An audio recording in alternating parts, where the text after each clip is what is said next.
The toughest thing about school was getting up in the morning and actually going.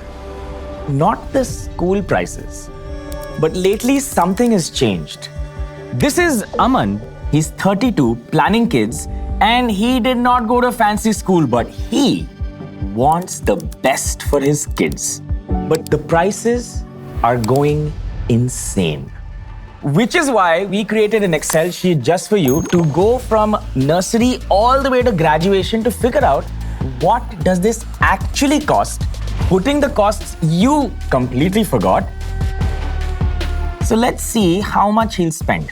Even before class 1, the common notion was that graduation and post-graduation is really, really expensive. But something has actually changed. Take a look at this. The fee structure can be up to 20,000 rupees a month. I myself was really shocked because we saw so many fee structures to understand where the hell is all of this money going. I mean, look at this. We have a fee type, admission fee, processing fee, annual charges, development fee, tuition fee. It's just they can add stuff if they feel like. But one of the heads was hilarious. It said 8,400 rupees for parents' orientation. What? So let's add our pre-primary school fee at 2 lakh rupees per year. And you can change this according to your area or school preference. But parents think this is the only cost. It's actually not. Now comes other costs. I know aapko lag raha hoga that's other costs, but no, there are other costs, which is transportation, books, uniform. This is roughly 4,167 rupees a month. I know that sounds very specific. Please change it according to what you think you are paying right now. And this becomes about 50,000 rupees a year. And this is not just on the sample size that we saw. On a national level, 50% of course fees is spent on these overhead costs. If both parents are working, there's an extra expense that happens, which is called daycare. Now comes the moment of truth. We add all these expenses up and we get a yearly cost. But you know what's missing over here? This, the F column, inflation per year. Every price, every expense you know today is the price today. And there is an increase every year. So if there's a 3-year period from nursery to KG2, those 3 years, you have to include the 10% increase. And once you do that, you get the future cost column calculated automatically. And for Aman, the total pre-primary subtotal before he even begins schooling is a grand almost 12 lakh rupees. I don't have kids and I always eyeball these numbers, but when we actually did the research and it came to close to 11-12 lakhs, it blew my socks off. So if you didn't know this, please tell me your reaction in the comments. So let's move on to Aman's next leg, which is now class 1 onwards. Aman wants to send his child to a school. There's so many different kinds of schools he can choose from government to private to expensive private to very expensive private to very expensive private. You know what I mean, right? So he picks the one which he thinks is good, and that is about 2.5 lakh rupees a year, about 21,000 rupees a month. But you know, one thing happens with kids. They grow up. And when they grow up, expense also goes up from the school's point of view. You see, there could be other costs like, let me read this, lab fees, trip fees, because they may do an excursion, etc. So we need to add those costs as well. So Aman is probably paying around 25,000 rupees a month for school fees. By the way, this lab expense thing, right? I mean, Nishita's sister, who's the writer of this video, asked her sister, Riddhi, yaar, tumhara bhi to koi lab school ta kuch price tha na, what's the cost? So she sent this message. It was psychology lab. And then she says, oh, lab tha hi nahi, it was normal school. Even the kids know that this is just branding. So if any Riddhi's classmates are looking at this and agree, from class 1 to 12, I need you to quickly add up all these numbers and in the comments tell me what will be the final cost. But before I tell you actually what the correct answer is, I need to tell you a little bit of a story. And I call it the big MIS. You know you're paying all this money for the best possible education, but the teachers who will actually teach, they're facing a problem. The teacher has two things that she mainly has to do to actually become a good teacher. First, she has to do DAW, and second is admin. DAW is deep academic work, and admin is stuff that actually you should hear it from the principal herself, who's been doing this for 25 years. Here's what she had to say. So just to list down the non-academic responsibilities that the teachers are given. Now, every school has so many celebrations, so many events, but what about the teacher? The teacher has to conceptualize the event. She has to make it in such a way that the children really enjoy it. They have to prepare the children for it. Not only that, she has to coordinate, plus she has to look at the decor also. Earlier days, it used to be, like uniform checking. Check the uniforms, hair is in place or not, shoes are polished or not, nails are clipped or not. But now, there is another layer added to it. Check the pockets. The joy of teaching, the reason why she joined this profession, that starts taking a backseat slowly. So this question has been raised by the parents. The fee has hiked by 10%. 8% to 9% would be for the teacher's salary hike. But it's not that simple. So what happens is that the teacher's, the salary, let's say 40,000, is credited to her account. But before that, the school has taken, pre-signed checks from the teachers, or the teacher is expected to give back a certain amount of cash as soon as she receives her salary.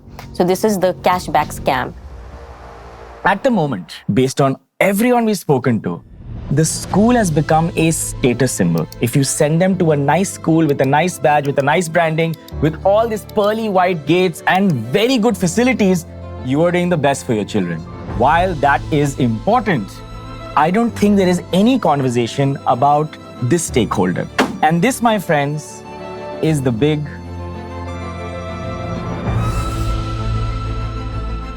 Now, because the teachers are forced to follow the curriculum and do admin work a little more than actually deep academic work, the parents are forced to send their students somewhere else.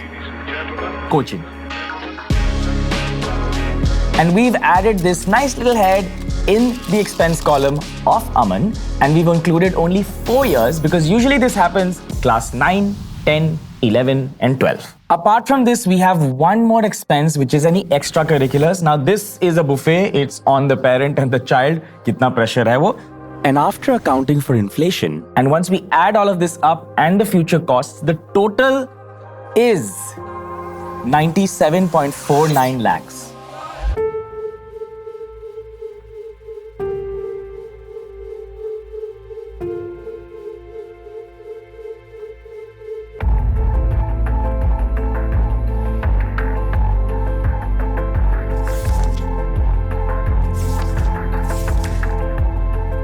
The power over here is not to scare you, is for you to know how to deal with this, and we'll talk about that in the 3rd chapter.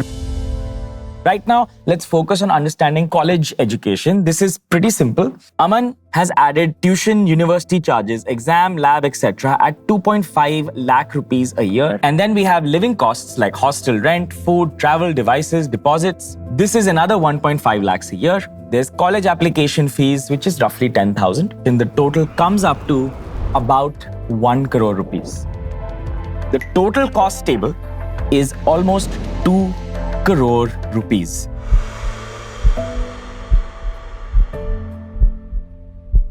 See, expense to dekho badega. Inflation will move and it's gonna cost more in the future. You can't do anything about that. You can only do 2 things that are in your control. One, you know that your earning is going to increase over the years. And you also know you'll have savings, you'll have some assets. Those assets will grow. Let's bring that into the picture and understand this 2 crore number. Is it affordable or not in the future? First, Aman has to put his total household income. Then we have to assume an annual income growth. As you keep getting a higher salary, the average salary increase is 5-6%. But then you have bonuses, and one time there might be spikes, and all these events happen over long periods of time. So you can change this expected annual income growth to a normalized number.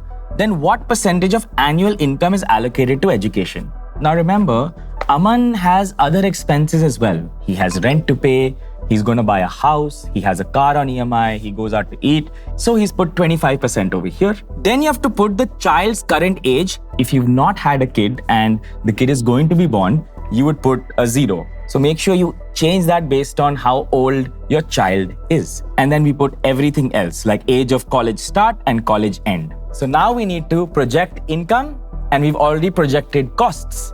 And if there's a surplus, it will show a plus. If there's a deficit, it will show a minus. For Aman, the deficit comes when the kid is going to college. So how do you actually solve this? So the first step you need to do is actually fill up your numbers and find out what is the shortfall. And if there's a surplus, then fantastic. But, there was this period of time in Panchkula where my parent, my mother, was taking care of the house, working and teaching English. And that's how she paid for our school and everything. And we used to walk to school. We really, really wanted a Hero Hawk silver color bicycle. Now, mom's salary at that time was, I think, 10,000 rupees. Now, we knew at 8,000 salary or 10,000 salary, mom couldn't afford that 2,500 or 3,000 rupee bike. It was not possible. One day, after almost a year and a half, there was a brand new Hero Hawk cycle standing in front of the home. To this day, I don't know how she afforded that cycle because mathematically it's not possible. The house rent was 4,000 rupees. Khana bhi to tha. To but ho hi nahi sakta hai. How did she get that cycle? All parents out there, I want to give you a big hug and a big hug to my parents as well because they have done so much to get us to this point. Anyone out there saying I'm a self-made person who's earning well should realize he's standing on the shoulders of his parents who sacrificed all that to get their child to here. Excel sheets are designed to lie. No Excel sheet is true. You put the numbers, they tell you the shortfall, but they tell you that you're not doing enough. Now you need to decide what that enough is. So today, I'm not gonna say take this money, put it in index fund, put it in gold, and itna percentage mein ab itna paisa bana lo. Today, I want you to know what that shortfall is. Look at that every day for the next 10 days. And I promise you, in the next few years, you'll figure this out and do better. Tell me what you think. See you in the next episode.